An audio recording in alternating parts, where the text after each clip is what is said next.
In the dead of night, 7 American B-2 bombers slipped through Iranian airspace, undetected, unchallenged. Their target? 2 of Iran's most heavily fortified nuclear facilities, Fordow and Natanz. In just under an hour, over 75 precision-guided bombs, including 14 GBU-57 bunker busters, tore through reinforced concrete designed to withstand a nuclear blast. No Iranian jets scrambled, no air defenses fired back. It was one of the most complex and deliberate strikes the US military has carried out in decades. The operation, codenamed Midnight Hammer, marked the first direct US attack on Iranian soil since the 1979 revolution. A dramatic escalation that pushed long-standing tensions between nations into a dangerous new phase. But how did it come to this? To understand why the United States just bombed Iran and why Israel is watching closely while Tehran prepares its next move, we need to go back, way back. Because this isn't just a conflict over uranium enrichment or underground facilities. This is the story of a 70-year geopolitical triangle shaped by oil, coups, revolutions, proxy wars, and a never-ending contest for influence between Iran, Israel, and the United States. It started with oil. In 1951, Iran's democratically elected Prime Minister Mohammad Mossadegh made a bold move. He nationalized Iran's oil industry, kicking out the British and demanding Iranian resources be controlled by Iranians. To many in Iran, it was a long overdue act of sovereignty. To the West, it was an act of war, economic war. The British, on one hand, cried foul, but they didn't have the power to intervene alone, so they went to their younger, stronger cousin, the United States. Behind closed doors, the CIA greenlit an operation that would change the Middle East forever. Its codename? Operation Ajax. What followed was a textbook coup. Propaganda campaigns, staged protests, bought-off thugs. And in 1953, Mossadegh was ousted and arrested. In his place, the US propped up a new young monarch, Mohammad Reza Shah Pahlavi, a man more interested in pleasing Washington than representing Tehran. For the next 25 years, Iran would be run like a client state of the US, flooded with Western weapons, culture, and influence. But beneath the surface, resentment festered. The people hadn't forgotten how democracy was ripped out from under them, and that pressure cooker would eventually explode. But the spark wasn't American oil, it was American arrogance, and a revolution was coming. By the 1970s, Iran looked like a country racing toward the future. Shiny airports, Western fashion, and American weapons. But underneath, millions of Iranians felt like strangers in their own land. The Shah, handpicked by the US decades earlier, ruled with an iron grip. People couldn't speak freely. Torture and secret police kept dissent quiet. And while oil money poured in, most Iranians saw little of it. And at the same time, something else was building. A quiet rebellion led by an exiled religious leader named Ayatollah Khomeini. His voice, smuggled in on cassette tapes, spread through the country like wildfire. He didn't just call for justice.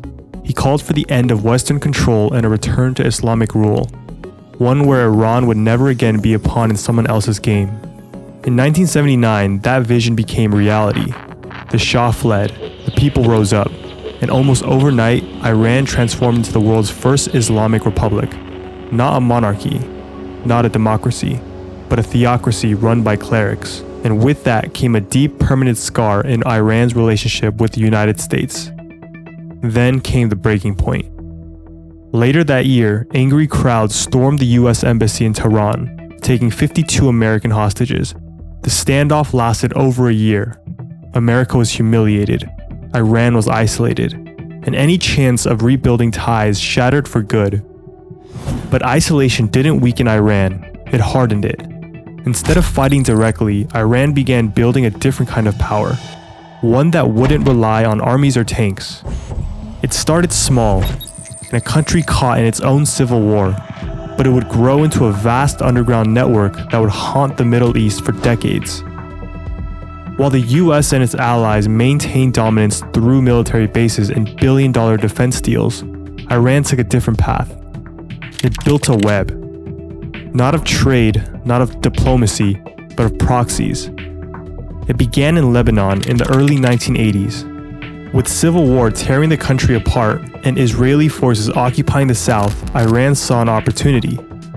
it began quietly funding and training a new militant group, Hezbollah. Publicly, it was framed as a resistance movement, but privately, it became Iran's first real outpost of power outside its borders. It worked.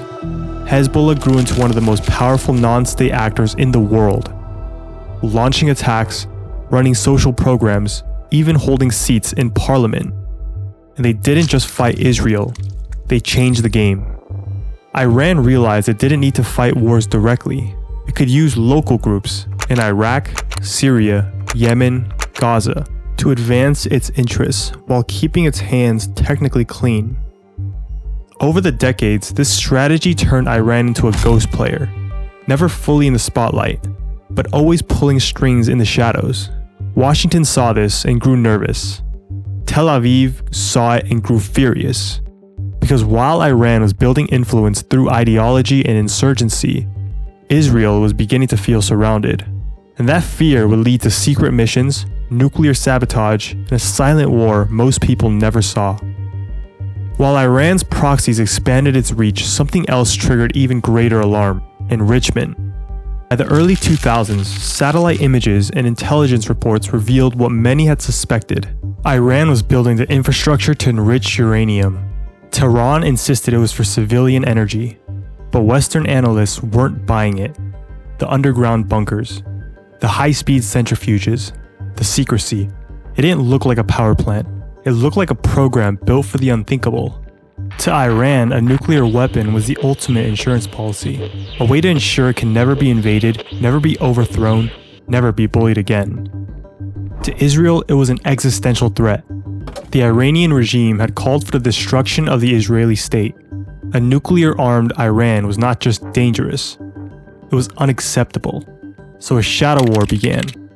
Israeli intelligence agencies, especially the Mossad, launched a years-long campaign to sabotage Iran's nuclear program. Scientists were mysteriously targeted. Centrifuges exploded from within. Computer viruses like Stuxnet, allegedly built by Israeli and US teams, infected Iranian systems and caused untold delays. Iran retaliated with cyber attacks of its own. Oil companies, infrastructure, even Israeli water systems were hit. But there was a line, one neither side was willing to fully cross. Until now. The US strike on Fordow and Natanz wasn't just about military precision. It was about resetting the board. About showing the world that the US could still project force in a way that no other country could. Even against hardened targets, buried under mountains. But there's a catch. Because every move in this nuclear chess match carries a risk. And Iran is already planning its next move. One that could draw the region into chaos.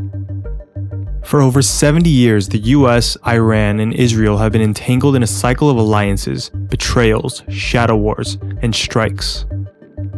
What began as contests over oil and democracy has evolved into cyber sabotage, proxy networks, and targeted bombings.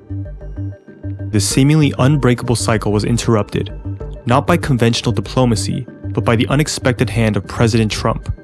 A ceasefire took hold between Israel and Iran, brokered through quick mediation by the US and Qatar, aimed at ending a 12-day bloody battle that threatened to spill into a full-blown conflict. But let's keep this in perspective now. Both sides reportedly violated the ceasefire terms days after it was announced. Intelligence suggests the US strikes only delayed Iran's nuclear program by a few months, not destroyed it. Meanwhile, Tehran quietly signals willingness to resume nuclear escalation if pressured. So yes, the ceasefire may have paused the fighting, but it didn't remove the mistrust. It didn't deconstruct the proxy networks, the cyber weapons, or the deep-rooted fear that this whole triangle could flare up again at any moment. Instead, what we've seen is more like a truce, not a peace. A momentary reprieve in a conflict that has shaped the geopolitical order for decades. And maybe that's appropriate, because when over 7 decades of history weigh on a moment, sometimes the only way forward is a fragile, imperfect pause. One that gives everyone a moment to catch their breath before the next chapter begins.